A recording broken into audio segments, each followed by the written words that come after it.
Hello and welcome to the CRM Zen Show, where we talk about all things Zoho. This is episode 319. Say hello to my little filter. Recorded on Friday, September 6th, 2024 from Zenatta Consulting. I'm Brett Martin. And I'm Tyler Colt, and let's get right on into the show. Oh, Tyler. If the people who listen to our show could hear what was happening before we went live, I don't even know. I don't know. Anyway, have you called HR on Freddie? Yeah, I'm on hold. Okay, good. There's stuff going on here that we just can't tolerate. Not in a civilized society, anyway. Here we are, mid-September. The year is coming to an end. Q3 is coming to an end. It seems like it's just all flying by so quickly. So anyway, that's what we got going on here. I'm actually heading out Monday to make a journey to Pleasanton, California, Tyler. And I'm going to. I have not. Josh returned last week for some meetings with Zoho at the Pleasanton HQ, which I haven't been. I think all three of us were there in 2019. So yeah, it would have been 2019 at the developer conference all the way back then. Yep. Yeah, and so we're anyway gonna head on out there and have some interesting meetings. Looking forward to seeing everybody at Zoho. So we have quite a big show and a lot of news. So with that, let's get right on into it. Are you struggling to get your team trained in using Zoho effectively? Considering the hefty costs of team meetings and onboarding sessions dedicated to Zoho training, there has to be an easier way. Say hello to efficiency with our Zoho team training courses. Zoho CRM made easy. Become a project management pro, top-tier customer support, and maximize your marketing impact. Are you ready to equip your team? Start today at zenatta.com/training and let us lead the way.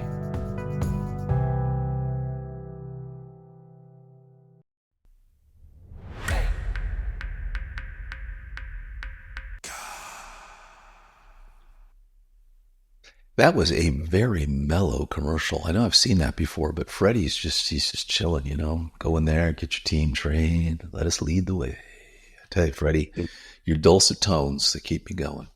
All right, here we go. Zoho Desk 2024 autumn release. It is the Chronicles. It's basically a long blog broken into 5 separate parts.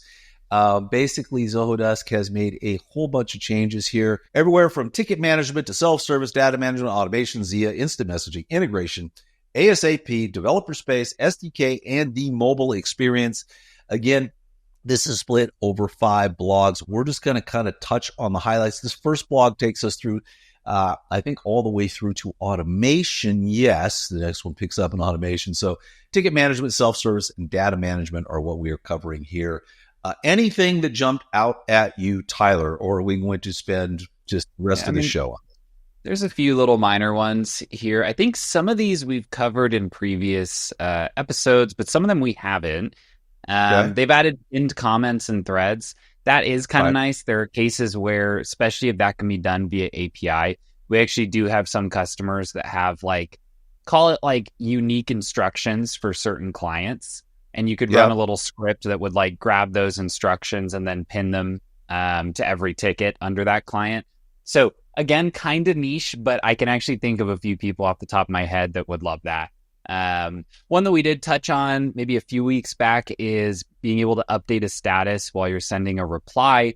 For those who are watching us on YouTube, you can see in this image, you type up your response, you go ahead and click send, and then you've got this option to send it and update the status at the same time. So just, limiting one more click. They've done some updates for the knowledge base here, kind of minor, just organizational tools, but nothing too crazy. But yeah, really, there are a ton of little minor tweaks and adjustments across all 5 of these articles. Well worth reading through them. A lot of work going in on the AI and ZIA tools as well that may be applicable for some Zoho Desk users. Yeah, I'm going to skim through these real quickly, see if anything jumps out. We did kind of read through. There's, we've covered, like you say, we've covered quite a bit of this, but they are, I suggest you read through them because it is, there's a lot going on with Zoho I guess one that I would definitely want to highlight, it kind of gets its own read. I think it's the 4th chapter of this gargantuan round of updates. Yeah, they rolled out their formal integration between Desk and FSM. This is something that was highly, highly requested when FSM released, and they've done a nice job. I mean, it's very common that, I go on site, I install some type of device. 3 months later, they send me an email saying it's acting weird, right? And that now might necessitate a, field service visit to that location. So just being able to essentially convert a ticket over into like an estimate or a work order in FSM just saves you that step. And it means that we don't have to write little Deluge codes to do this, right? So I do like that. I did want to make sure that we highlight that piece because that's one that a lot of people are probably waiting on. Alrighty. And then wrapping it up, the SDK, the Flutter SDK support for mobile app developers. So just kind of some minor mobile updates here, but nice. All right. Read those. All the links to all 5 chapters are in our newsletter. So subscribe and go ahead and take a look at that. And also there's a lot of news that doesn't make our show, and that's also in the newsletter. So you want to subscribe to the newsletter and check that out as well. Moving on, you can now effortlessly analyze a report with contextual quick view filter. Wow. So what this means is they moved the filters. So if you're in a report and you're looking at it and you want to change the filters, this is what it used to look like. And it used to only work for dates. You used to only have this quick filter for dates. And that is a pretty meaningful update here that they've improved for CRM reports. It was. If you're watching us on YouTube, basically, there was one filter. It was dates, and it ran across the top of the report that you were looking at when you were in reports. You now have a much more detailed report, and it can go off of date time, checkbox, user lookup, pick list, and multi-pick list. And basically, it just runs down the side of the screen now. So whereas before you had everything running across the top, now you have a little filter button. You click the filter button, it opens up, and you can filter away. And that's pretty much it. Cool thing too, you can kind of predefine your filters, which is nice. So I like that a lot. So you don't constantly have to reset your filters every single time you are going in. I will ask them for one thing here as I was looking at this predefined filters. I would love it if I could save a filter that I could use across different reports. That would really be kind of a standard one that you use often. I got one filter. I use it across all these different reports I'm going in and I'm looking at. And if I could apply that saved filter every single time, that would be sweet. But anyway, nice job on this. Alrighty, and moving right along. So Tyler, there's a brand new feature in CRM. They're saying it's a significant enhancement for Zia presentation, but you're saying this is new because I've never seen this before. We were talking about it before the show, but basically you can, in the CRM, in the back end, you can go in and you can have Zia create a presentation, a PowerPoint style presentation based upon data that's in the CRM, correct? Yep. Yeah. So you're kind of choosing either different modules or letting Zia choose the module for you, which I don't imagine a lot of people are going to do. Most of the time, if you're making a presentation, you probably know the relevant data, at least to some degree. But yeah, you can come in here and essentially create presentations based on all users or a sub-selection of users, and then choose the modules within those. The tricky thing, I guess, for me, and this is one of those tools that you always just have to play with, is a lot of the times if I'm making a dashboard or a presentation, there's like a very specific story or point that I'm trying to make.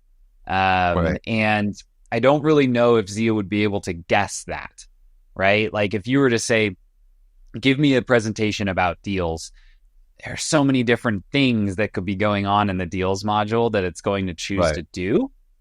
So for me personally, I'm not sure I understand the use case, just because, again, at the end of the day, like, do we care about deals created? Are we looking at an analysis of why deals got closed, lost? Are we looking, there's just so much that you may want to look at here that I don't know how an AI would guess it. But if maybe it's going to keep things really high level, and you're just looking for something quick and easy and simple, maybe it will be a good fit. Yeah, I mean, the example they're showing here is you got a guy named Kevin, and he is an L4, say a level 4 sales rep, maybe a sales lead is what they refer to him. And they want to do a Q3 review of him. And you're saying, just give me his data. You could do him and his subordinates, but in this case, saying, just give me his data. And you could let Zia choose, or you can choose your own. Give me his data as it relates to leads, deals, contacts, and invoices. Yeah. And then it's going to generate a report that it thinks is relevant based upon his activity in those modules, is my guess. Yeah. Yeah? Yeah, exactly. But it's just those things that I guess I would worry about is like maybe what I care about in contacts is, when they move from prospect to customer. But Zia might go in and give me a slide about how many contacts were created. Right. And it's like, well, I don't really care about that. Someone's creating a lot of contacts and none of them are becoming customers. That's still not a good thing. So I don't know. I'd have to see this and see if it can give us some like settings and options about what exactly we're trying to look at, because otherwise I just don't know that personally, if like a manager of mine asked me for a presentation, I would probably have a pretty specific thing I'm trying to put in there, where I don't know that I would outsource this type of work to an AI. Yes. All righty. Well, either way, cool feature. Have fun with it. Try it out. Maybe it does for you what you want. All right. And now, if you've ever seen The Princess Bride, there is a point where Inigo Montoya turns to Vincenti and says, I do not think that word means what you think it means. And that is what we have going on here. Just rewatched that last month. What a classic that is. It's so good. It's so good. Inconceivable. Anyway, announcing the deprecation, not demarcation, of a few capabilities within the feeds module of Zoho CRM. So it says demarcation, which is a breakpoint, a line with dividing the line. What they mean is deprecation. They are getting rid of view inactive dormant records, view records followed by you, and auto follow records. That's gone in your feeds module now. So that's pretty much it. Yep. So anyway, they do show here a few workarounds if you were using those of how you can pull that same data from somewhere else. Really, I think they're phasing them out because not a lot of people are using them. And they kind of use that as their justification down at the bottom. Honestly, maybe I would be in the minority for this. I like that they're doing something like this. Like, I think there are so many different features and options and settings and submenus that if there are some of them and they're seeing just a tiny % of people using them, it could make sense to start peeling back a few layers of the onion. It's a common point of feedback that we get about Zoho CRM is like, man, I know this thing can get me where I want to go. There's just so much to it that I have to figure out. And so peeling back some of this stuff may actually be good for the platform in the long run, especially if they're seeing like, tiny percentages of people that actually use it. Yeah. Anyway, we have done the PSA on this and let them know that it's deprecation, not demarcation. Hopefully that gets changed because I had to stare at this for a little while trying to figure out what they were talking about.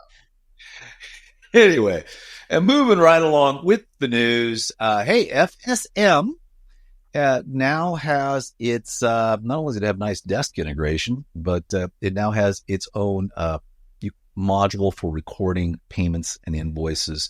So this is, I don't know, Tyler. So in CRM, if you're using Zoho CRM, you have your own, if out of the box, not using books, not using anything else, you have your kind of your own little invoice and quotes module, which is completely separate than all of the things Zoho. If you integrate with Zoho Books, you basically want to hide all that stuff because now you've got Zoho Books and it's here. I'm guessing this is what they're doing in FSM. It looks like the payments module is actually connected to Zoho Books. I would imagine that it will work independently, or if you have the integration turned on, it will be there. But yeah, if you look, there's one of those images where you're actually able to open that payment in Zoho Books. Yeah, I do like this. Honestly, I kind of wish that the CRM Finance Suite is actually what powers this. Yeah. So this FSM, is just connection then. FSM is really best used as an extension of like CRM, books, and desk. Honestly, I like this. I think being able to see that payments have come in is nice. I like that they're handling invoice credits. So if somebody were to overpay, you could store that on file for future service appointments. Right? Like that's a pretty normal thing that we see. And like, especially if you have some type of scheduled maintenance plan, right? Like, hey, maintenance was a little less than expected this month. That extra $100 will just apply to your next monthly scheduled service visit, right? So I like that. I like that it's right there inside of the application. I kind of wish CRM had this in its finance integration. I don't see why it wouldn't. So yeah, nice little update. Not like an earth-shattering change, but definitely one that some people will be happy to see. Nice. All right, and then over on the world of Zoho Social, Zoho Social publishes a nice newsletter. It's called the Social Wall, and so some small changes, but they might mean something to depending on what you're doing. But if you're using LinkedIn, you can now post documents directly on LinkedIn. So docx, PowerPoint, PDFs, those can now actually be posted and embedded directly into your posts, which is a big deal oftentimes in LinkedIn. Yep. You can now add polls to both X and LinkedIn posts. You can't do that on X if you live in Brazil. Though you can't do anything on X if you live in Brazil. Currently. See how that shakes out. But anyway, you can now add polls to your post there, which is nice. And you can now analyze your performance on Threads, which, if you don't know, is Facebook's answer to X. And I think I heard it got a lot of users, lost a lot of users. Now it's kind of gaining traction again. I don't know where Thread stands in the world of this kind of thing. But anyway, you can get an analysis on how you're doing on Threads as well. And then there's some minor updates to Zoho Social mobile applications. So you can now publish your Threads and schedule posts on Threads and Mastodon. Mastodon still lives. Mm-hmm. Yes. So anyway, that was Mastodon was the open source Twitter, right? Yep. Open source Twitter, basically. I think it was running on decentralized servers. They had a couple little interesting technical points to how they set that up. We could spin up our own Mastodon server. I think so. Right? Yeah, I think it was something like that. I never went down the rabbit hole. And could we put that on the same server that you and I? Can we put it on the same server you and I run our Minecraft server on? Could we put it on there? Absolutely. We might as well. Should do that. Should do that. Ready. Alrighty. Moving along. If you are a Zoho Recruit user, and for some reason you are sending out emails to your candidates and recruits from a public domain such as Gmail or Yahoo or whatever. What was the one that everybody used to use way back in the day? The very Hotmail? First one. There was Hotmail. Yeah. And then what was the company, though, that was like, they were the internet before there was the internet and everybody used them? Steve Case was the CEO. AOL. Well, there you go, Freddie. Yes. So if you're using one of those generic, I could remember the CEO, but not the name of the company. That just shows it's slipping, it's going fast. Anyway, you can't send from those anymore. Yep. And to be super clear, this isn't like if you have a Gmail account, like we have a Gmail account at Zenatta.com. That's totally fine. This is just if you're using like Tyler Colt at gmail.com, that will no longer allow you to send. A lot of this stuff just gets into the fact that those domains have a much higher bounce rate and you're sending through Zoho's mail servers. So in order to protect everybody else's deliverability, they are tightening up some of these rules across the board. Honestly, if you are doing recruiting, probably a good habit to have a domain anyways. So I don't think this is going to affect too many people at the end of the day. And do not email tylercolt@gmail.com. That is not That's not a real email. It's not my email. No. That's kind of like a porn star name. You know how it used to be you take your first name and the street you grew up on? You don't even have to do that, Tyler. Sure. Yeah. Boom, right out of the gate. I didn't know that is my porn star name now. Yeah. Don't Google that. I'd be Brett Bixler. Okay. Yeah. I don't know. Anyway, all right, moving. And you can email Brett Bixler at gmail.com and it will not get to me either. But Let me know who replies. Anyway, moving right along. That's it, Tyler. We're done with the news. Let's get on to our implementation of the week.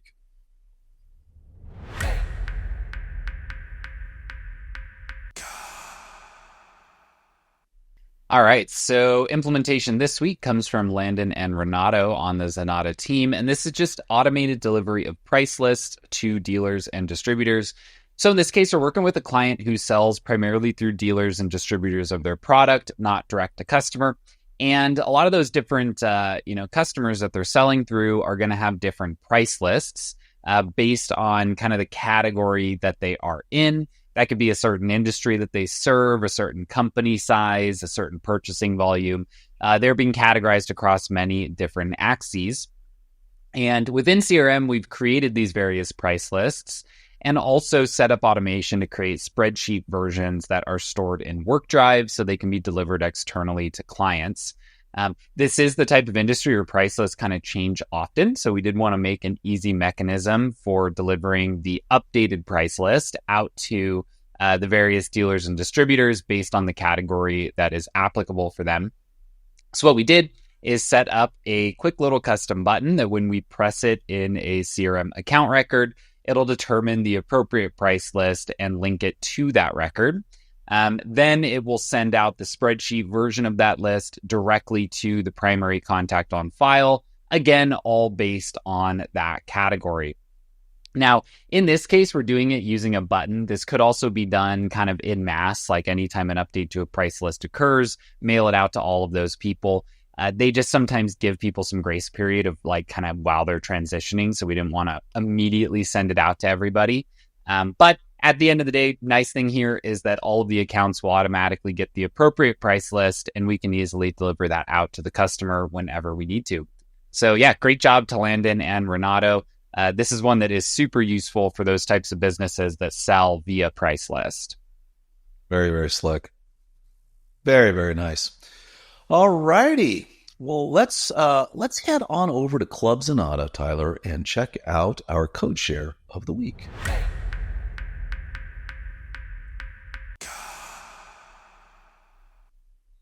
All right. This week's code share comes to us from JP, who has basically put a very, very, very useful script in here.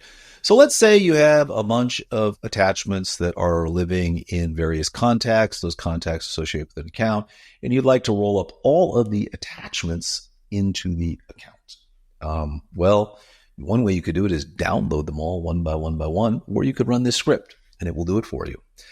So it's a tight little script. This is kind of cool. So Ty, this basically completely disassociates the attachment from module A and associates it with module B now. Yep, we got exactly. It is useful for a lot of cases. Like you can run this on a scheduled basis to kind of regularly move things up a module.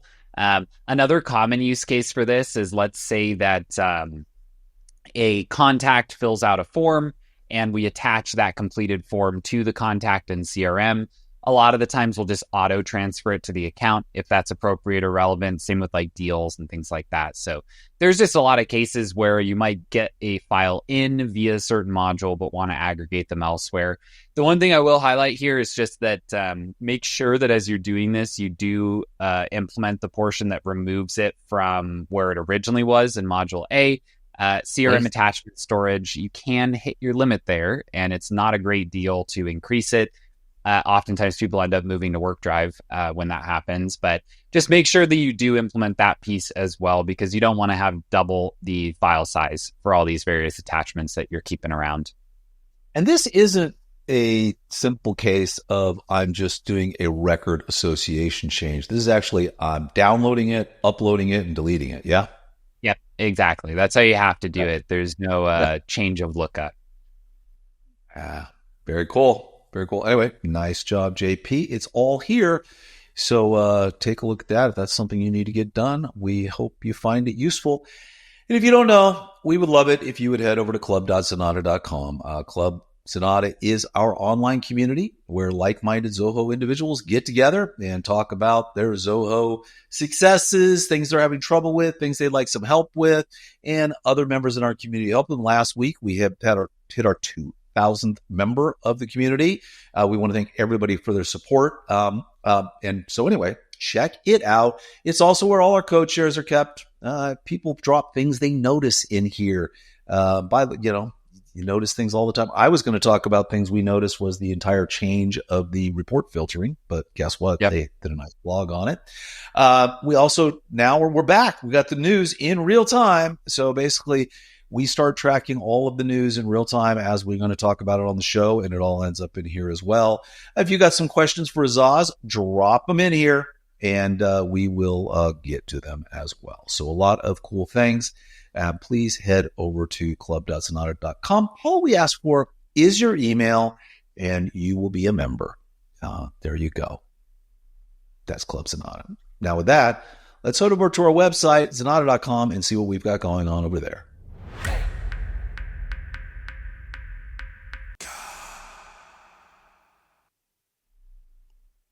All righty. So, Tyler, basically last week, you had your tip of the week was on the Sandbox, how to best use it. We kind of went through that. So this week, basically, the marketing team has gone together and turned that into an article where we kind of talk about all of the things you will want to look at and do when building out your Sandbox. But if you're thinking about using the Sandbox in Zoho CRM, you're definitely going to want to read this article and definitely want to watch Tyler's video on how to do that. Yeah, kind of a quick and easy one. They have made a lot of improvements to this, like I've talked about in the last few weeks. So getting easier and easier to standardize that all your development happens in Sandbox. A few little odds and ends that we can't do in there that I do cover in the video, but well worth using, especially if you're already using CRM pretty heavily. Last thing you want to do if you're kind of the developer or admin for your team is roll out a change that makes people's lives worse. You'll lose your buy-in, you'll lose that momentum. So always a good idea to sandbox things out, especially for those more significant changes. Absolutely. And also, we have a new case study this month. It's from Classic Homes. They're in Bethesda, Maryland, and they specialize in construction of homes. Anyway, we've done a lot with their CRM and some other things, and they gave us a lovely case study. So shout out to Janesh Jain. He's the founder of Classic Homes in Maryland, and I want to thank him for taking the time to give us this lovely little case study. Also, if you don't know, I think our claim to fame over at Zenatta, we have a lot of them, but our resource library is one that really, really people talk about all the time. Tyler, I know you must get, I do sales calls all the time, and people just love this. It's where you basically can go in and find any Zoho app and look and click into it, and all of the resources that we have put together on that will be there for you to look at. So you click into CRM, and basically everything that we've done, every video, every article, they're all indexed here. They're for you. Easy for you to find. So head on over to zenatta.com and check out our resource library, as well as everything else we've got going on over there. And, I think, do a little plug here, we're extending the end of summer sale. It's Labor Day plus. It's still going on. So if you want the team training, that 50% off sale is still running. The marketing team made an executive decision there. They overruled me, and because I wanted to double the prices, so take away the 50%. An anti-sale. Yeah. Like, sorry you missed it. It's $1 million, which is what's going to happen to Club Z once everybody gets totally addicted to it. So everybody's aware, right? That's the plan. We're going to jack the price up. Yes, it's free for now. Here, have a taste. All right, and with that, let's head over to YouTube and check out our tip of the week.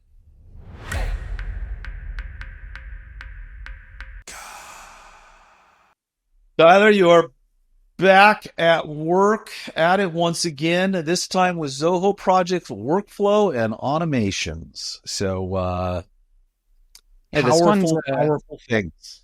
Yeah, this one's kind of been in my backlog for a little while. They've expanded the functionality here a lot. I mean, one of the big things, I think, since our last big projects webinar where we talked about this is that you used to not be able to set up workflows and tasks. You could only do them at a project level. So kind of go through here, show all the various workflow tools. They work pretty similarly to what you'll see in CRM and Desk. I also go through the blueprints for tasks, which are essentially just a structured way to move from one status to another. So across the board, just kind of that overview of everything you can do to automate workflow inside of Zoho projects. And I'd say if you're using that tool, it's well worth taking a look at. Nice job. And if you don't know, we produce a lot of content over here at Zenatta, and it all lives not only in our resource library, but it lives over on our YouTube channel. So if you would go to youtube.com/Zenatta and subscribe, we would very, very much appreciate it. We are now, I don't know, how many videos? 600. We're 3 videos away from 700, Tyler. I think an angel should get his wing. Every 100 videos, angels should start getting their wings. So, Freddie, next week, we're going to have some angel wings just because we'll hit 700 videos. Anyway, evidently, a lot of you Zoho people, you like our content because we are rapidly approaching 20,000 subscribers. And we want to thank you so much for all of your support. Well, Tyler, another show is in the bag. Another show, another week. Busy week this time. Zoho Desk kind of threw us for a loop with their chronicles of updates that they rolled out. So nice to see all of the new functionality. Yeah. Good stuff. Anyway, everybody, as always, if you would like to reach us over here at Zenatta, then please just head over to Zenatta.com and click on Book a Meeting, and one of us will be talking to you shortly. On the website is also where you'll find complete episodes of the show, as well as links to all the stories we discussed today. If you want that news delivered straight to your inbox every Monday morning, be sure to subscribe to our newsletter. And last but not least, we always appreciate when you like and subscribe here on YouTube, as well as your choice of podcast app. We'll see you next Friday. Take care, everybody. Have a great weekend.